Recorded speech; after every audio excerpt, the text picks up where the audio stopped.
Section 2. The Pupil. It's Jane's first morning at Thornfield.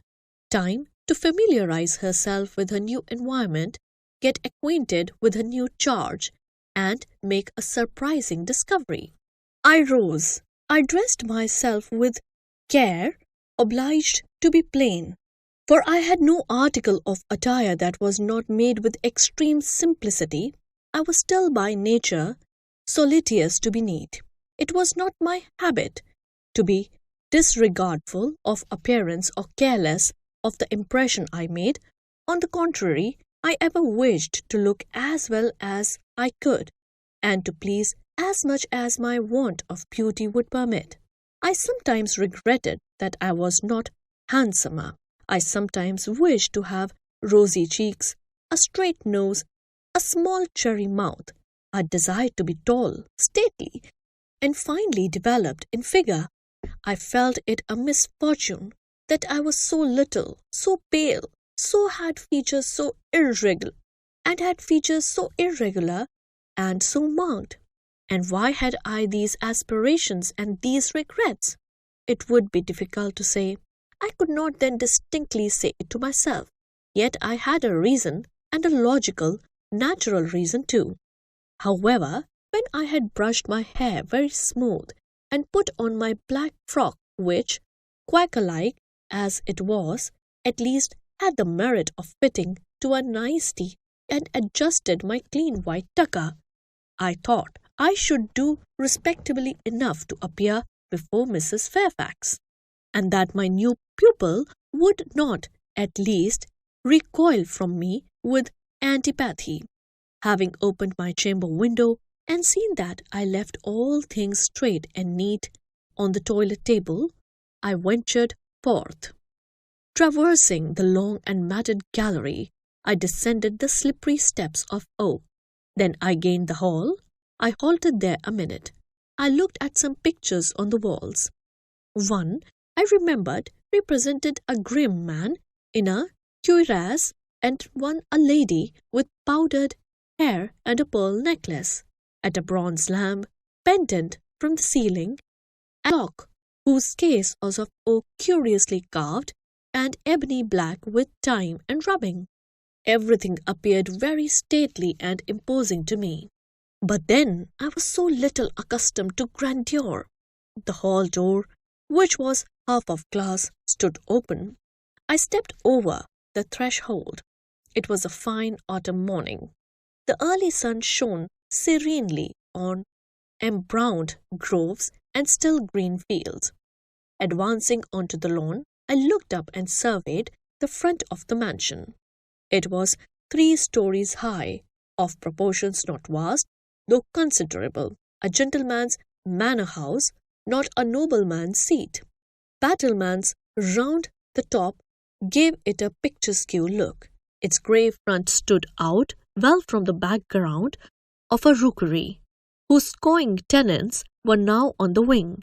They flew over the lawn and grounds to alight in a great meadow, from which these were separated by a sunk fence, and where an array of mighty old thorn trees, strong, knotty, and broad as oaks, at once explained the etymology of the mansion's designation.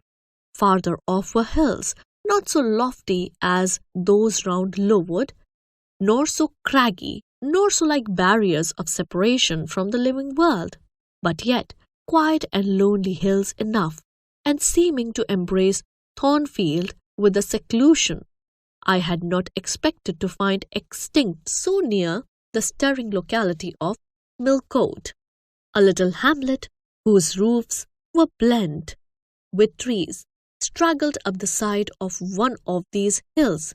The church of the district stood nearer Thornfield.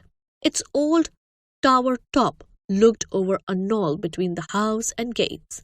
I was yet enjoying the calm prospect and pleasant fresh air, yet listening with delight to the cawing of the rooks, yet surveying the wide, hoary front of the hall, and thinking what a great place it was for one lonely little dame like Mrs. Fairfax to inhabit, when that lady appeared at the door. "What? Out already? I see. You are an early riser. I went up to her and was received with an affable kiss and shake of the hand. How do you like Thornfield? She asked. I told her I liked it very much. Yes, she said, it is a pretty place, but I fear it will be getting out of order unless Mr. Rochester should take it into his head to come and reside here permanently, or at least visit it rather oftener. Great houses and fine grounds require the presence of the proprietor. Mr. Rochester? I exclaimed. Who is he? The owner of Thornfield, she responded quietly. Did you not know? He was called Rochester. Of course I did not. I had never heard of him before, but the old lady seemed to regard his existence as a universally understood fact, with which everybody must be acquainted by instinct. I thought, I continued, Thornfield belonged to you. To me? Bless you, child. What an idea. To me? I'm only the housekeeper, the manager. To be sure, I'm distantly related to the Rochesters by the mother's side, or at least my husband was. He was a clergyman, incumbent of Hay, that little village yonder on the hill, and that church near the gates was his. The present Mr. Rochester's mother was a Fairfax, and second cousin to my husband. When I never presume on the connection, in fact, it is nothing to me. I consider myself quite in the light of an ordinary housekeeper. My employer is always civil, and I expect nothing. And the little girl, my pupil, she is Mr. Rochester's ward. He commissioned me to find a governess for her. He intended to have her brought up in the Shire, I believe. Here she comes, with her Bonnie, as she calls her nurse. The enigma then was explained. This affable and kind little widow was no great dame, but a dependent like myself. I did not like her the worse of that. On the contrary, I felt better pleased than ever. The equality between her and me was real, not the mere result of condescension on her part. So much the better, my position was all the freer. As I was meditating on this discovery, a little girl, followed by her attendant, came running up the lawn. I looked at my pupil, who did not at first appear to notice me. She was quite a child, perhaps 7 or 8 years old, slightly built, with a pale, small-featured face, and a redundancy of hair falling in curls to her waist. "Good morning, Miss Adela," said Mrs. Fairfax. "Come and speak to the lady who is to teach you, and make you a clever woman some day." She approached. Said she, pointing to me and addressing her nurse, who answered. "Are they foreigners?" I inquired, amazed at hearing the French language. The nurse is a foreigner, and Adela was born on the continent, and I believe never left it till within 6 months ago. When she first came here, she could speak no English.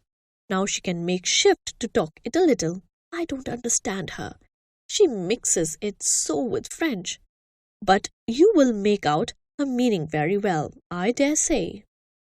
Fortunately, I had the advantage of being taught French by a French lady, and as I had always made a point of conversing with Madame Perrault as often as I could, and had besides, during the last 7 years, learnt a portion of French by heart daily, applying myself to take pains with my accent and imitating as closely as possible the pronunciation of my teacher, I had acquired a certain degree of readiness and correctness in the language, and was not likely to be much at a loss with Mademoiselle Adela.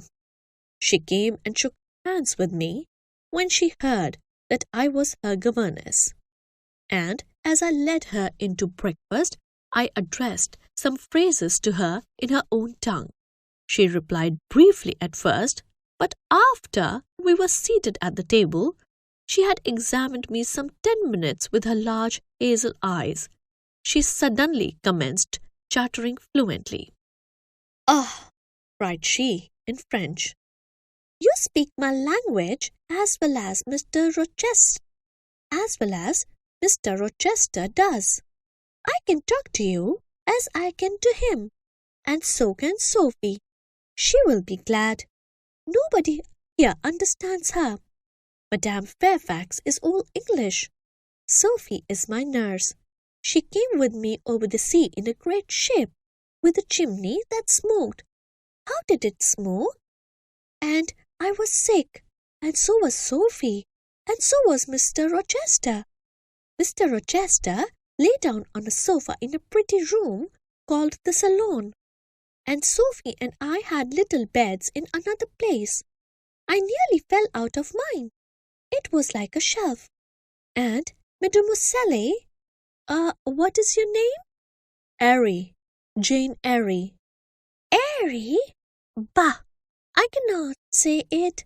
Well, our ship stopped in the morning before it was quite daylight, at a great city, a huge city, with very dark houses and all smoky, not at all like the pretty clean town I came from.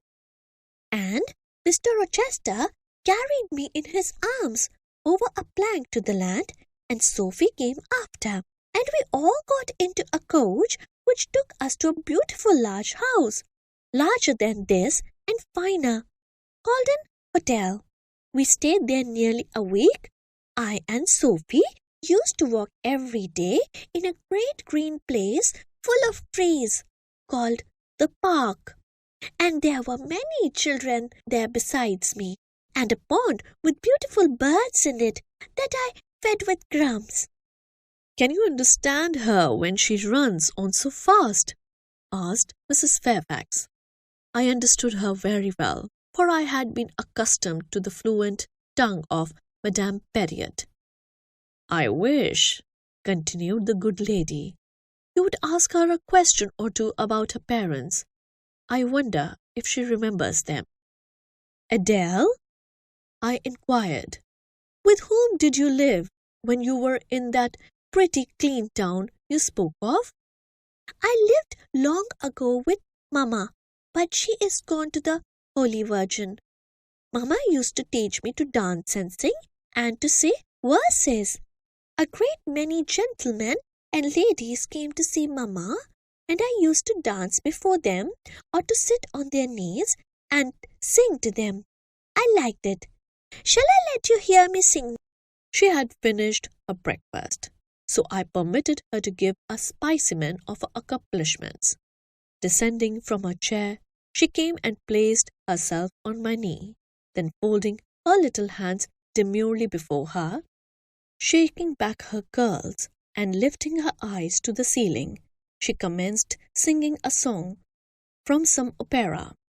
Adele sang the canzonette tunefully enough, and with the native of her age. This achieved, she jumped from my knee and said, "Now, Mademoiselle, I will repeat you some poetry." Assuming an attitude, she began. She then declaimed the little piece with an attention to punctuation and emphasis, a flexibility of voice and an appropriateness of gesture, very unusual indeed at her age, and she proved she had been carefully trained. "Was it your mamma who taught you that piece?" I asked. "Yes, and she just used to say it in this way." She made me lift my hand, so to remind me to raise my voice at the question, "Now shall I dance for you?" "No, that will do. But after your mamma went to the Holy Virgin, as you say, with whom did you live then?" "With Madame Frederick and her husband. She took care of me, but she is nothing related to me. I think she is poor, for she had not so fine a house as Mamma.